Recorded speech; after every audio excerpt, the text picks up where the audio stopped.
Major महिमा, आप Republic day parade में एक कम्युनिकेशन इक्विपमेंट लीड कर रहे हैं। किस तरह की भूमिका है, थोड़ा और डिटेल में हमें बताइए, क्योंकि हम सब बड़े उत्साहित हैं रिपब्लिक डे परेड को लेकर। मैं कोर ऑफ सिग्नल से हूँ और हम लोग एक बहुत ही दो इंडिजियसली डेवलप्ड व्हीकल्स हैं, कम्युनिकेशन व्हीकल्स। ये है mobile microwave node and mobile network centre, जिसको हम रिप्रेजेंट कर रहे हैं इस बार। एक्चुअली ये जो दो इक्विपमेंट्स हैं इनका यूज़ होगा ताकि हम ज़्यादा नेटवर्क सेंट्रिक वॉरफेयर के टाइम पे अच्छा कम्युनिकेशन प्रोवाइड कर सकें। जी, तो किस तरह की सिलेक्शन प्रक्रिया रहती है? रिपब्लिक डे परेड में हर कोई हिस्सा नहीं ले सकता, इस बार राजपथ की जगह कर्तव्य पथ है, बहुत ही गौरव की बात होगी आपके लिए। तो किस सिलेक्शन प्रक्रिया से आपको गुजरना होता है? इसके लिए एक्चुअली जो भी न्यू इक्विपमेंट या तो आर्मी में इंडक्ट होता है या इंडक्ट होने वाला होता है, तो उस पर first of all equipment decide होता है, देन किसी यूनिट को उसकी रिस्पॉन्सिबिलिटी दी जाती है। जैसे कि इन दोनों व्हीकल्स को रिप्रेजेंट करने की रिस्पॉन्सिबिलिटी हमारी यूनिट को मिली थी, जिसमें मेरा सिलेक्शन हुआ। और मैं यहाँ पर अपने एक और साथी ऑफिसर के साथ, मेजर मोहम्मद आसिफ के साथ यहाँ पर हम दोनों आए हैं और दोनों व्हीकल्स को प्रेजेंट कर रहे हैं। फ़ौज में नारी शक्ति को बहुत ज़्यादा बढ़ावा दिया जा रहा है और हम सभी लोग बड़े मतलब सुकून से कह सकते हैं कि हमारी जो बेटियां हैं, हमारी बहनें हैं, उनको भी बराबर का मौका मिल रहा है हमारे देश में। आपको कैसा लग रहा है पुरुषों के साथ कंधे से कंधा मिलाकर काम करने में? ये बहुत ही एक प्रिविलेज और ऑनर है हमारे लिए कि हम यहाँ पे अपनी Indian army core of signals को हम रिप्रेजेंट कर पा रहे हैं। प्लस यहाँ पे हर रोल इक्वल है, रिस्पॉन्सिबिलिटीज़ इक्वली डिवाइड की जाती हैं सबके बीच, इरिस्पेक्टिव ऑफ जेंडर, है ना। तो सबके लिए इक्वल अपॉर्चुनिटीज़ हैं आगे बढ़ने के लिए।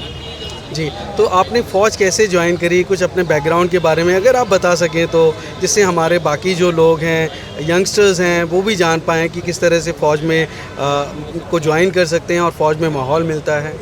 ओके, मैं जब इंजीनियरिंग कर रही थी उसी टाइम पे मेरा क्लियर था कि मुझे इंडियन आर्मी ही ज्वाइन करना है। और मैं आपको एक और बात बता दूं, मैं 4th जनरेशन हूँ आर्मी में, और मेरा भाई भी और मैं भी दोनों कोर ऑफ सिग्नल्स में अभी प्रेजेंटली सर्व कर रहे हैं। और ये घर से ही एक मोटिवेशन था कि हमने देखा कि हर कोई पेट्रियाटिक है, प्लस जो एनवायरनमेंट हमें मिला कि फ़ौज ही ज्वाइन करना है। तो कॉलेज टाइम से ही मैंने फ़र्स्ट ऑफ़ ऑल जो स्टार्ट किया था, तो सबसे पहले कोशिश ही इंडियन आर्मी के लिए की थी कि हाँ, जाना है तो इंडियन आर्मी ही ज्वाइन करनी है। जी, तो आपने जो कौन सा एग्ज़ाम दिया था जिससे हमारे बाकी लोग भी थोड़ा इंस्पिरेशन ले पाएँ, उनको भी गाइडेंस मिल पाए? हाँ, एग्ज़ाम के लिए क्योंकि मैं इंजीनियरिंग बैकग्राउंड से थी, तो हमारी डायरेक्ट देयर आर दो टाइप की एंट्रीज़ होती हैं, technical entry and non technical entry. मैं टेक्निकल एंट्री के थ्रू डायरेक्टली एसएसबी के लिए परसेंटेज बेसिस पे first of all merit select हुई थी। प्लस उसके बाद फिर मैंने एसएसबी क्लियर किया। एसएसबी क्वालिफाई करने के बाद फिर medicals and finally merit in होके मैं अकेडमी पहुंची थी। जी, अब फ़ौज की ट्रेनिंग के बारे में अगर आप थोड़ा बता पाएँ, चूँकि आप महिलाएं हैं, तो हमारे बहुत सारे माँ बाप ऐसा सोचते हैं कि मेरी बेटी कमज़ोर है, फ़ौज तो बहुत बड़ी बलशाली होना पड़ता है, फिज़िकली बहुत ही फिट होना पड़ता है, बहुत ही स्ट्रॉन्ग मस्कुलर होना पड़ता है, ऐसी फीलिंग आती है। तो आपको ट्रेनिंग किस तरह की ट्रेनिंग से गुजरना होता है, और क्या ये सभी माँ बाप के लिए बहुत ही आसान काम है कि हमारी बेटियाँ जाएँ फ़ौज में? देखिए, सबसे पहले मैं आपको यही कहना चाहूँगी कि इसमें ट्रेनिंग के टाइम पे महिला पुरुष में कोई डिफरेंस नहीं रखा जाता। आपको एक बेसिक मिलिट्री ट्रेनिंग से गुजरना पड़ता है, जहाँ पे वो आपको फिज़िकली मेंटली हर तरह से प्रिपेयर किया जाता है। स्टेप बाय स्टेप वो आपकी ट्रेनिंग लेवल ऐसे बने हुए हैं कि वहाँ नॉर्मली फिज़िकली एक्टिव बंदा वहाँ पहुँचेगा तो हर कोई सेल थ्रू कर सकता है, क्योंकि वो लेवल वाइज आपका इस तरह से इंक्रीज़ करते हैं, आपको ट्रेन करते हैं कि आपको कोई मुश्किलें ना हो। और उसमें मस्कुलर होना, छोटा बड़ा वीक, ऐसा कोई डिफरेंस नहीं होता, क्योंकि वहाँ पे आप सबको इक्वली, हमारे उस्ताद, हमारा ट्रेनिंग इंस्टीट्यूट इस तरह से बना है कि वो सबको एक सेम दर्जे पे ले आते हैं ट्रेन। मेरा आखिरी सवाल है आपसे, जो यंगस्टर्स हैं जो फ़ौज भर्ती होना चाहते हैं, ज्वाइन करना चाहते हैं, उनके लिए क्या संदेश है आपका?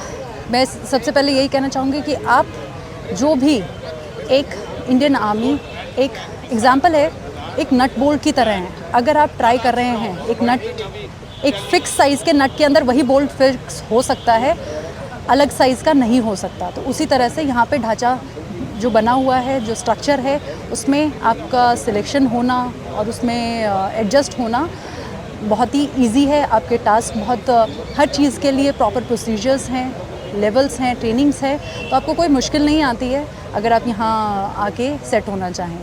Plus it's a life less ordinary. You'll get the opportunity to do each and everything, be it sports, activities, physicals. You'll get hell lot of options to come and do it. ठीक है, आप अपना कोई भी hobby अगर इसको pursue करना चाहते हैं, हर चीज़ के लिए प्रॉपर समय दिया जाता है, प्रॉपर आपको ट्रेन किया जाता है, तो आप आके यहाँ पर बहुत अच्छा प्रोग्रेस कर सकते हैं। नेशनल डिफेंस से बात करने के लिए बहुत बहुत धन्यवाद आपका मेजर महिमा। जय हिंद। जय हिंद।